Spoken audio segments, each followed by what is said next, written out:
Hi friends, वाइश recipe channel की स्वागतम।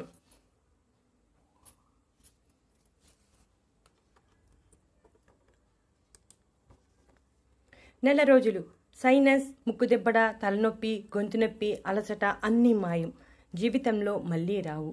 ఈరోజు ఈ వీడియోలో సైనస్ సమస్య గురించి తెలుసుకుందాం.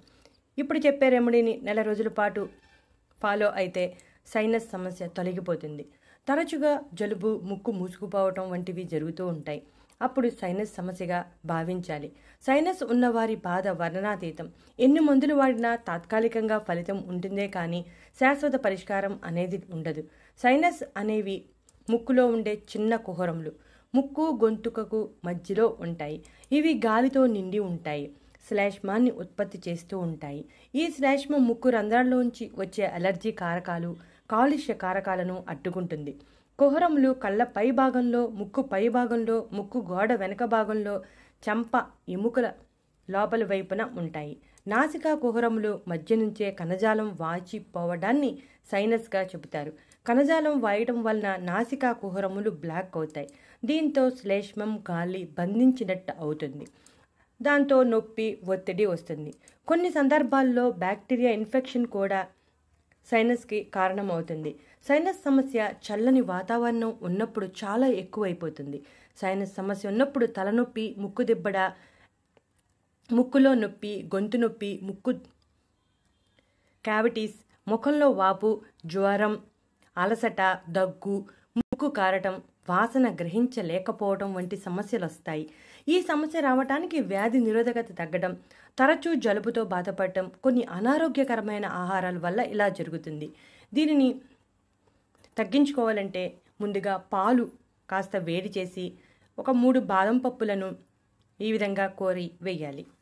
1/2 గ్లాసు పాలు సరిపోతాయి. ఇక దీనిలో మిరియాల పొడి వేయాలి.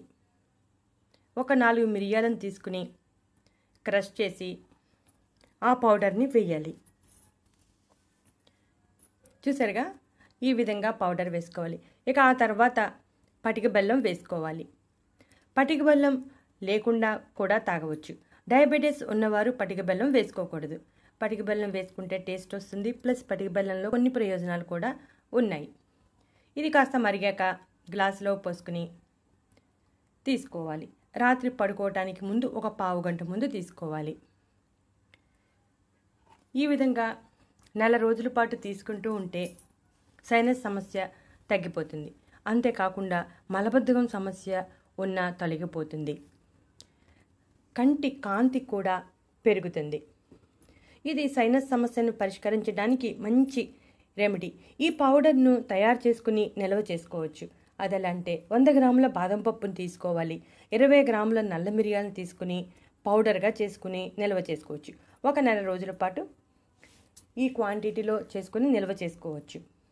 ఈ పౌడర్ని రెగ్యులర్గా నెల రోజుల పాటు తీసుకుంటే సైనస్ సమస్య, తలనొప్పి, సైనస్ సమస్య కారణంగా వచ్చే అన్ని రకాల సమస్యలు తొలగిపోతాయి. అంతేకాకుండా సైనస్ సమస్య నుంచి బయటపడాలంటే రోజుకు ఒకసారి ఈ రెమెడీ ఫాలో అవుతూ కపాలభాతి వ్యాయామం కూడా చేయాలి. కపాలభాతి వ్యాయామం మన శరీరంలో వేడిని ఉత్పత్తి చేస్తుంది. ముక్కును వేడి చేసి తద్వారా పేరుకుపోయిన సైనస్ కరిగి బయటకు వస్తుంది. కపాలభాతి చేసినప్పుడు శ్వాస తీసుకోవడంలో కాస్త ఇబ్బంది ఉండవచ్చు. అప్పుడు కపాలభాతి వ్యాయామాన్ని నిదానంగా చేస్తూనే ఉండాలి. అలా అని మానేయకూడదు. ముక్కులో పేరుకుపోయి ఉంటే అది కరగడం ప్రారంభమవుతుంది. కపాలభాతి వ్యాయామం చేసే ముందు దీర్ఘంగా శ్వాస తీసుకుని వదిలేయాలి. కొద్దిసేపు అలా చేయాలి. ఈ విధంగా ప్రతిరోజు కపాలభాతి వ్యాయామం చేస్తూ రాత్రి సమయంలో ఇప్పుడు చెప్పిన రెమెడీని ఫాలో అయితే సైనస్ సమస్య నుంచి బయటపడవచ్చు. కాకపోతే తప్పనిసరిగా నెల రోజుల పాటు ఈ పాలను తీసుకోవాలి. చూసారుగా ఫ్రెండ్స్, మీలో ఎవరైనా సైనస్ సమస్యతో బాధపడుతూ ఉంటే డాక్టర్ చెప్పిన సూచనను పాటిస్తూ ఈ డ్రింక్ తాగితే తొందరగా ఉపశమనం కలుగుతుంది. బాదం, మిరియాలు మనకి ఇంటిలో సులభంగా అందుబాటులో ఉండేయే కాబట్టి తప్పనిసరిగా ఈ రెమెడీని ఫాలో అవ్వచ్చు. సైనస్ సమస్య వస్తే చాలా బాధాకరంగా ఉంటుంది. దాని నుంచి ఉపశమనం పొందడానికి ఈ డ్రింక్ తాగండి. ఈ వీడియో నచ్చితే లైక్ కొట్టండి.